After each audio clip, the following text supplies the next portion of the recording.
Assalamualaikum warahmatullahi wabarakatuh. Alhamdulillah, al-awwal bila ibtida wal akhiru bila intiha. Jami sifatil ulya wal izzati wal kibriya. Wassalatu wassalamu ala imami ahli sofati wal wafa, qutbil anbiya wal awliya, sayyidina wa maulana Muhammadin khairid dawa likulli saqamin wada, rahmatan wa shifa fi sirri wal jila, wa ala alihi wa sahbihi ma dana bil ard was sama. Amma ba'du, ayuhas sadatuna al-a'izza al-fudala. Amma ba'du, hadratil muhtaram al-mukarramun, para sesepuh bini sepuh, para alim ulama, khususipun guru kula panjenenganipun Mbah Kyai Saleh Qasim atau kaum visi hafizah ya akhina billah wa qulub ulama'ina ingkang wonten mriki khususipun akhuna wa akhina fid dunya wal akhirah, khususan panjenenganipun Mbah Kyai Mas Hadi Muslimin dan pinten-pinten dan beberapa ulama yang tidak bisa sesebutkan satu persatu. Bukan berarti kita mengurangi kehormatan dan kecintaan kita kepada para beliau, para habaib dan bapak-bapak dari instansi pemerintahan sipil, TNI, Polri yang selalu saya banggakan, bapak-bapak muspika, Kak Camat, Kak Danramil, Kak Polsek atau yang diwakilinya, maaf, Bapak Bupati juga ada yang diwakilinya, pengurus Jum'iyah Ahli Tariqah Al-Muqtadarah An-Nahliyah Gresik, hadirin wal hadirat rahimakumullah. Baru saja kita semuanya menyaksikan adanya pelantikan Syu'biyah Kabupaten Gresik. Semoga yang baru saja dilantik bisa mampu melaksanakan, mensyiarkan kalimah la ilaha illallah Sayyidina Muhammadur Rasulullah, khususnya di Gresik dan Tariqah umumnya di bumi Indonesia ini. Dan saya mengucapkan selamat. Apa sih sebenarnya Tariqah itu? Zaman seperti sekarang ini perlu ada satu jawaban, karena segala sesuatu itu terkadang menuntut pendapat logik atau logika,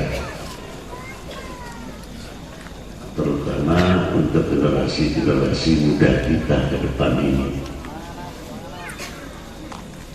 yang harusnya ahli dalam mencatat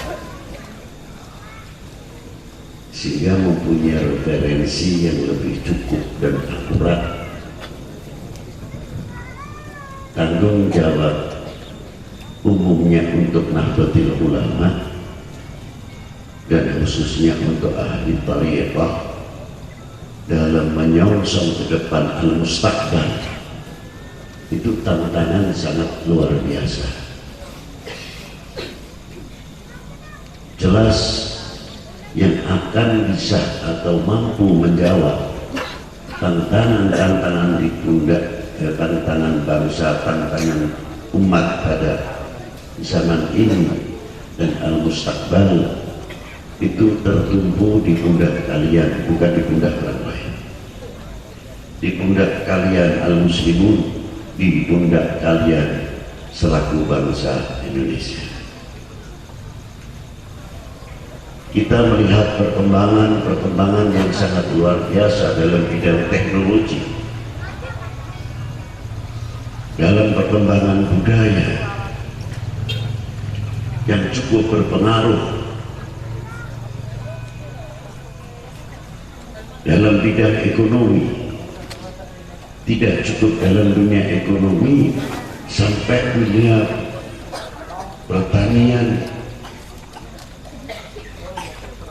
Tidak cukup dari itu, sampai dalam bidang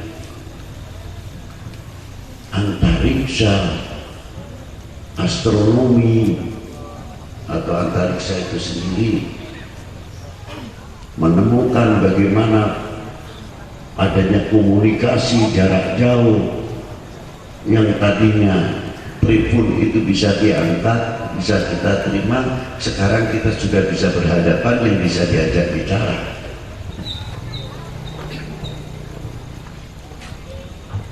Penemuan-penemuan yang demikian, ya bukan saya mengecilkan, kita tertinggal jauh. Sulit untuk bisa mengejar, disadari atau tidak. Kalau tidak mau melangkah dari alat tempur, persenjataan, dari kendaraan darat, laut, udara,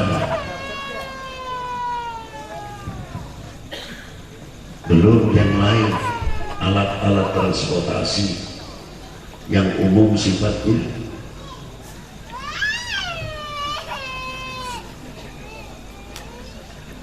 entah itu darat, udara, laut, ditarik ke bawah, dari mulai kapsul sampai tablet. Yang bikin siapa?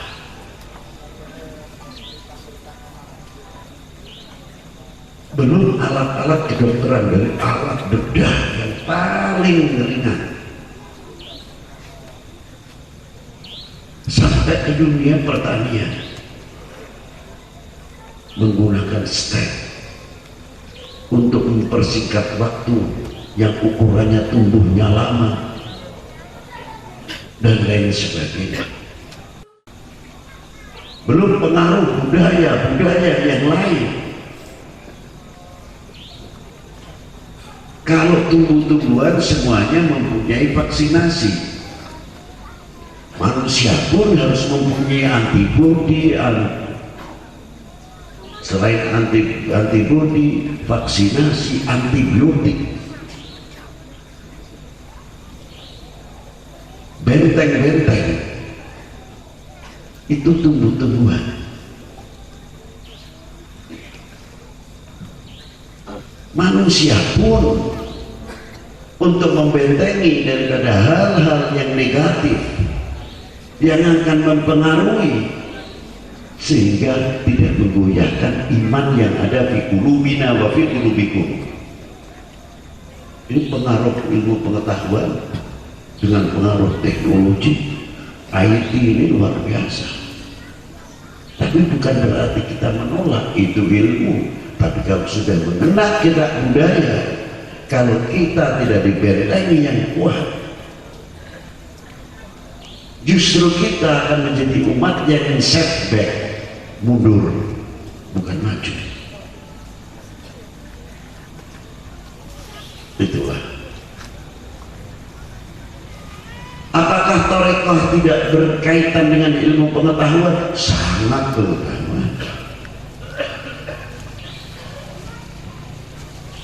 Jangan dikira tidak. Makanya hal di dalam masalah tentang pengetahuan ini yang terkait sekali dengan tarekat. Maaf untuk generasi muda, terutama kaulah muda ini. Kita ambil satu surat, dan surat ini sudah populer. Tinggal dari mana sudut cara menafsirkannya. Kalau sudut masalah perkara akhirat jelas itu pokok. Sudut yang berkaitan dengan akidah itu jelas.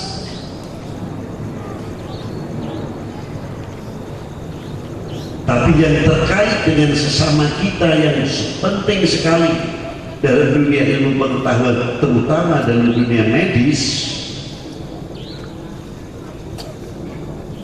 ini jarang terbuka. Bukan tidak ada. Apa diantaranya? Bismillahirrahmanirrahim. Was-samaa'i wat-tariq wa ma adraka mat-tariq an-najmu at-thaqib in kullu nafsin lamma 'alaiha falyanzur al-insanu mimma khuliqa min ma'in dafiq yakhruju min bayni sulbi hal ata 'alal insani hinun min ad-dahri lam yakun syai'an madhkura. Inna khalaqnal insana min nutfatin amsajin nabtalihi faja'alnahu sami'an basira.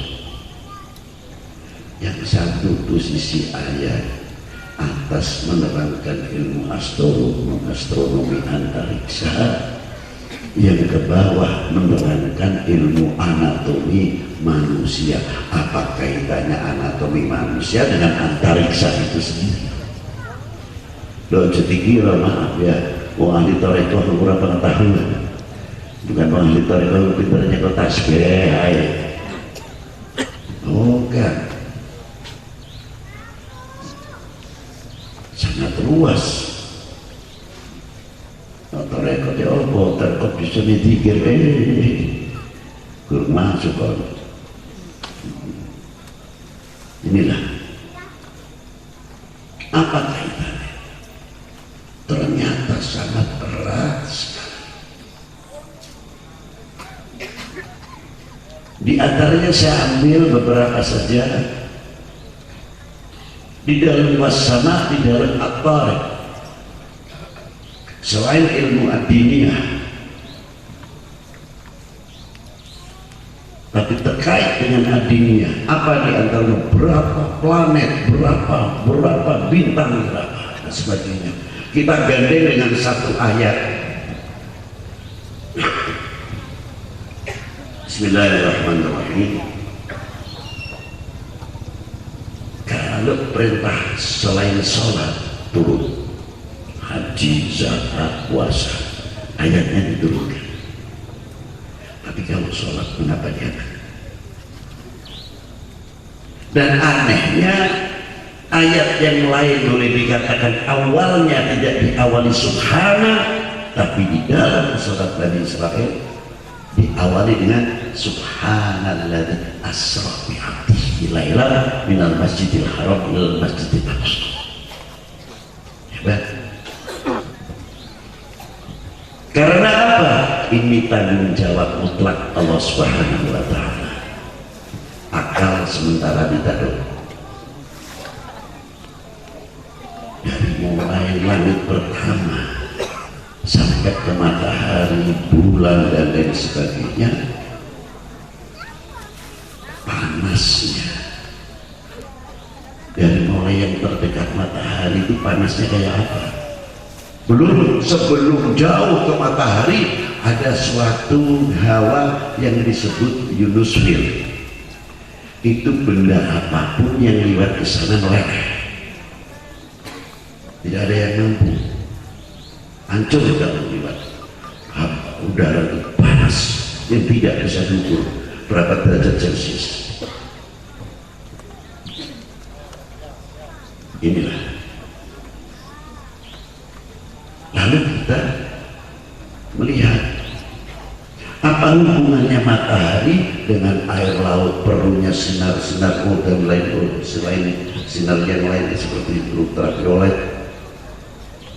Hubungannya dengan ikan, hubungannya dengan apa yang di laut, hubungannya daun-daunan dengan daun-daunan, hubungannya dengan yang di sungai dan lain semuanya berhubungan. Pentingnya sinar matahari, panasnya matahari. Jadi kalau sengaja saya terangkan begini supaya sedikit agak berpikir lebih jauh. Kalau yang sudah akademisis saya dah heran. Sebab kalau di dalam kitab bukan dogma walaupun kita fikih banyak PR di dalam dunia fikih hanya dipelajari hanya untuk ritual belaka atau untuk bentuk berhubungan dengan ibadah. Satu contoh apa dalam fikih dalam takrib almiyah bisa air yang sah untuk buat wudu hanya 7 dibagi 7 air laut. Ini PR dari mu'alif yang kita ketahui sing pokoknya aku weruh yang pokoknya kagum wudu itu banyu segoro sah banyu kayu sah pasaran. Tapi pernahkah kita menyelidiki bagaimana larutan garam yang bisa mengembalikan pantulan sinar ultraviolet sehingga asinnya air laut itu sendiri tidak menjadi madharat, menjadi obat untuk para pewudu ataupun yang mandi? Tidak pernah jalan tersebut. Dan bagaimana kandungan pasir-pasir yang ada di dalam sungai itu sendiri mempunyai kandungan besi yang cukup ataupun kapur dan belerang sehingga bisa mengembalikan pantulan-pantulan ultraviolet kalau di laut diganti oleh larutan garamnya.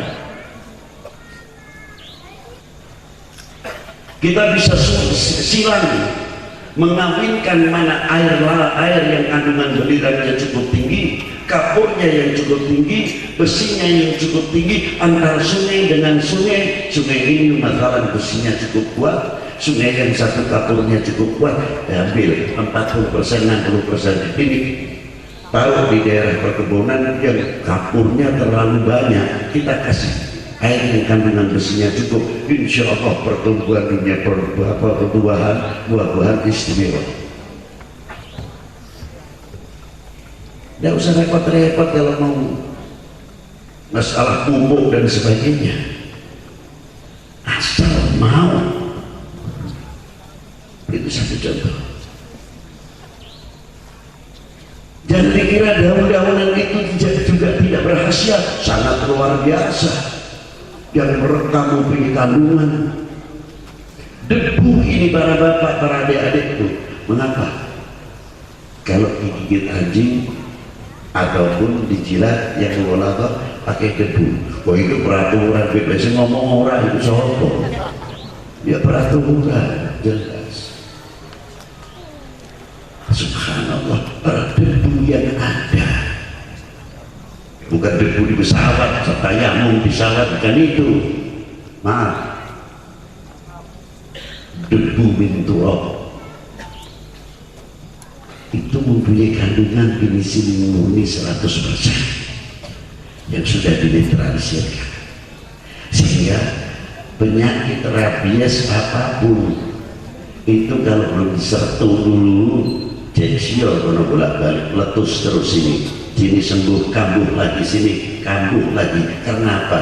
Baksil, bakteri, virus yang ada di dalam liur yang mughaladah itu tidak bisa dimatikan terkecuali diturabin karena mempunyai kandungan penisilin murni 100%.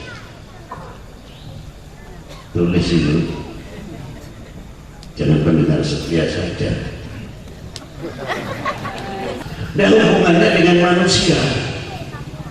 Udah kalau ilmu yang lainnya nanti bisa sembuh sampai ngantuk kalau doer membeli lama-lama. Nah, di situ ada kalimat wanajibut taqiq. Kalau di dalam tafsir banyak keterangannya, itu ulama yang menerangi kalau manusia dalam kegelapan dan sebagainya itu sebagai petunjuk, itu sudah maklum dan maklum. Sangat maklum dan maklum. Ternyata otak manusia yang saya sebelah kanan, sebelah kiri, otak kecil, otak besar itu mempunyai sel yang luar biasa. Selnya kuat. Berapa jumlah sel otak manusia? Tidak ada yang bisa ngitung. Miliaran. Jumlahnya sel manusia adalah miliaran. jumlahnya sama dengan perbintangan. Bintang-bintang itu sama jumlahnya dengan sel manusia. Kalau manusia awam saja mampu menjalankan 5% atau 10% yang ada pada otak kita manusia biasa, mampu melihat dari belakang. Tapi Rasulullah full, lebih daripada 100%, sehingga Rasulullah tanpa mata bisa melihat dari belakang. Karena apa? Organ yang ada di dalam sel-sel ini tadi, itulah di antaranya. Di bawah otak manusia berjelas hubungannya dengan beberapa rongga-rongga antara gigi, gusi. Ini yang mengeluarkan apa? Cairan-cairan yang dibentuk, namanya enzim-enzim, beberapa enzim jumlahnya. Ketika kita makan itu sangat membantu. Ketika pencernakan masuk ke pencernakan, enzim itu pun ikut berperan. Kaum ibu diberi oleh Allah SWT satu kelebihan, dari mulai ubun-ubun sampai telapak kaki enzimnya kaya, berbeda dengan kaum lelaki. Bena surah wa rukbah. Maka berbeda. Mengapa ibu-ibu diperintahkan untuk menggunakan jilbab? Awet muda. Karena untuk apa? Melindungi enzimnya yang ada pada setiap diri wanita. Bukan sekadar peraturan agama saja, juga agama melindungi kesehatan kaum wanita. Bukan sekadar peraturan. Begitu hebatnya Islam. Islam mengatur akidahnya, Islam mengatur apa yang dimakan, Islam mengatur cara berpakaian, Islam mengatur dari mana dimakan yang dimakan, Islam mengatur bagaimana yang kita dapati. Sangat komplit sekali. Nah, ketika kita makan, yang pertama kali masuk adalah ke pencernakan. Antara pencernakan itu ada tempatnya sendiri, habis yang dicerna, dan yang satu mesin pengilas. Itu kalau kita lihat potong kambing atau sapi kerbau, coba ada kecil itu, kalau dibelah gitu, dibuka itu babatnya lembek-lembek begitu. Itu mesinnya. Kerjasama yang baik antar liver, pankreas, ginjal disaring menjadi 5 bagian. Yang 2 jelas najis, yang 3 tidak, darah putih, darah merah, keringat. Inilah yang mensupport, selalu dipompa oleh paru-paru. Masuk pertama kali ke liver, di orbit masuk ke jantung, sampai masuk ke otak kecil, otak besar, selalu menyirami darah ini. Tapi kalau darah itu kotor, apa yang terjadi? Apakah tidak mungkin pola pikir manusia pun itu paling tidak terkena imbas dari akibat darah yang kotor? Lebih-lebih tahu bangsa Indonesia ini luar biasa. Umat Islam Indonesia itu kategori cerdas. Pada abad 9 Hijriah, perkembangan wali 9 kurang lebih di antara abad 9 kurang dari 9 Hijriah, al-ulama wal aulia di Indonesia ini yang jago-jago luar biasa. Al-Mutabakhirin bagaikan lautan ilmunya,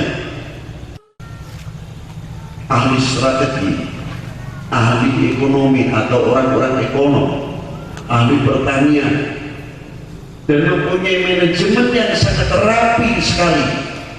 Beliau dakwah masuk ke Indonesia bukan langsung adu kesaktian. Maaf, saya kayak di film Wali 9, saling mengeluarkan lagi keris, ya Allah, kita bodoh, tidak sadar. Beliau masuk ke Indonesia dari Al-Imam Jamaluddin Husain. Sebelumnya itu sudah ada dari mulai 14 kurang lebihnya 477 Hijriah itu sudah ada Syarifah Fatimah Lerang. Islam sudah ada di Indonesia. Maulana Qasim, Maulana Ja'far yang makam panjang di Lerang itu banyak sekali. Regenerasi terus tumbuh sampai pada regenerasi Wali Sembilan. Mestinya kita bertanya, apa sebab Wali Sembilan itu berhasil cara dakwahnya? Hal bisayfihim atau bisuyufihim? Lah, apakah dengan pedangnya? Tidak pernah Wali Sembilan mengajarkan pedang. Sebab waktu hijrah Rasulullah Shallallahu Alaihi Wasallam yang pertama kali dibangun, pedangnya diganti apa? Pedang intelektual, ilmuwan, pertanian, perdagangan dibuka pada waktu itu. Sampai terjadi deklarasi Madinah untuk memajukan dunia Islam. Bukan titik-titik pedang, titik-titik pedang. Jihad untuk memperbanyak janda, gimana? Lihat saya mencoba. Luar biasa. Maka dibawa oleh ulama masuk ke Indonesia. Ada yang dakwah dalam dunia pertanian, ada yang dakwah dengan dunia ekonomi, ada yang dakwah dengan dunia medis dan lain sebagainya. Masuk di zaman jayanya Majapahit diterima, dimasuk di zaman jayanya Pajajaran diterima. Kecil kedatangannya. Mestinya kita tanya apa sebab beliau berhasil sehingga kita bisa mengkaji, meniru. Bukan ceritanya, maaf kalau saya kritik, selain cerita keramat, kesaktian tidak ada lagi. Rahmat itu pemberian oleh Allah Ta'ala, tidak usah dibahas itu persoalan hari ini. Tapi secara ilmiahnya kewajiban untuk kita pelajari bagaimana cara ekonomi beliau. Apa terus masuk kampung keluar kampung tasbih, kesaktian lagi nambah dulu, itu enggak. Dalam dunia ekonomi dia bawa kain-kain dari keluaran India, dari Turki dan lain sebagainya. Melalui itulah dia cara mengenal orang. Gini pak, ini ada kain bagus sekali. Ibu, ini kalau dipakai ibu bagus sekali, cantik sekali, paling cantik, ditambah cantik ibu. Aduh, boleh lihat Tuhan? Boleh, siapa yang melarang? Ini pertama kali perkenalan, sudah senyum yang dilakukan. Laku tidak laku, tapi senyum pertama itu akan menyentuh secara psikologis. Bukan dakwah. Mau beli nggak ini? Lari orangnya. Dakwah mukanya nggak pernah tertawa, senyum, Rasulullah basyasyah. Ini dakwah ini.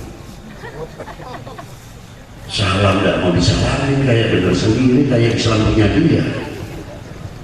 Aduh, enggak, basyasyah, akhlaknya Rasulullah yang dipakai. Inilah itu diantaranya keberhasilan Wali Sembilan. Itu satu contoh. Karena jernih, otaknya cemerlang. Nah, sebab apa diantaranya kita bawa lagi. Teruskan ke pencernaan ini. Kalau darah sudah baik, kotor. Bangsa kita itu bangsa maju, bukan bangsa yang tidak maju. Kategori otaknya cerdas. Pada abad 9, saya kembalikan lagi, sudah mengeluarkan tokoh ulama. Satu, beliau Mursyid Thorekoh, guru besar di Masjidil Haram. siapa namanya? Abdullah bin Mas'ud Al-Jami, tertera di dalam kitab Jami' Karamatul Auliya jutaan. Luar biasa. Belum kesini, kalau kesininya lebih maju ya pantas abad ke-9 saja sudah begitu. Seperti Syekh Ahmad Khatib Sambas, Nawawi Al-Bandani, Syekh Utsman Mufti Batawi, dan tokoh-tokoh yang lain, Syekh Abdul Somad Palembang, dan tokoh-tokoh yang lain juga. Itu Indonesia.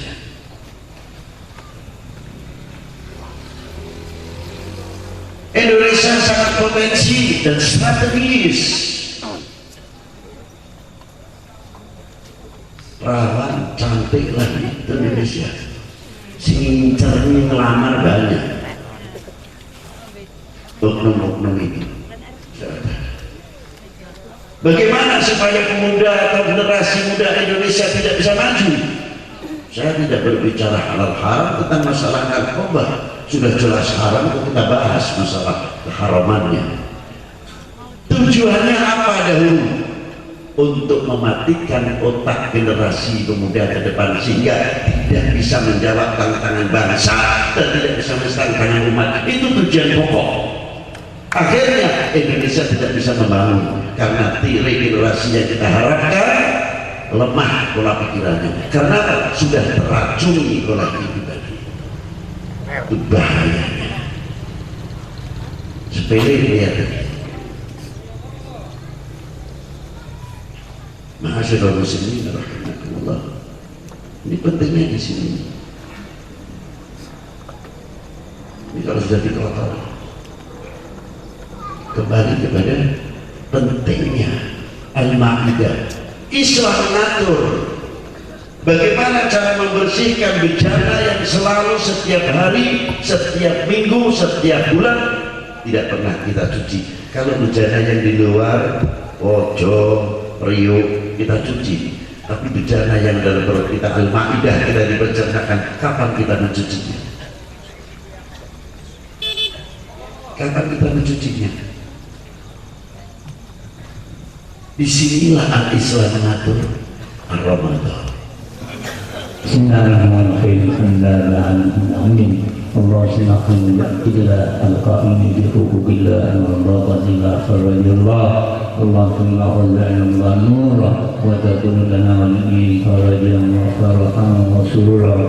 Allahumma salli ala sayyidina Muhammadin abduh rahmatan lil alamin. Salatan tufarriju'ana ma na'tuhi bi wajhina wa tibyana wa ahna sahabi sallallahu. Allahumma aziz baina qulubina wa asyidata bainina wa dina subul salam wa dina subul salam wa dina subul salam. Pemirsa, demikianlah tadi acara pelantikan Idara Subiang Gresik bersama Jami' Ahli Thoriqah Al-Mu'tabarah An-Nahdiyah. Dan tanpa terasa 1 jam sudah kami menemani Anda. Kini saatnya kami mohon undur diri. Saya Lutfia Farida beserta kerabat kerja yang bertugas mengucapkan terima kasih atas kebersamaannya.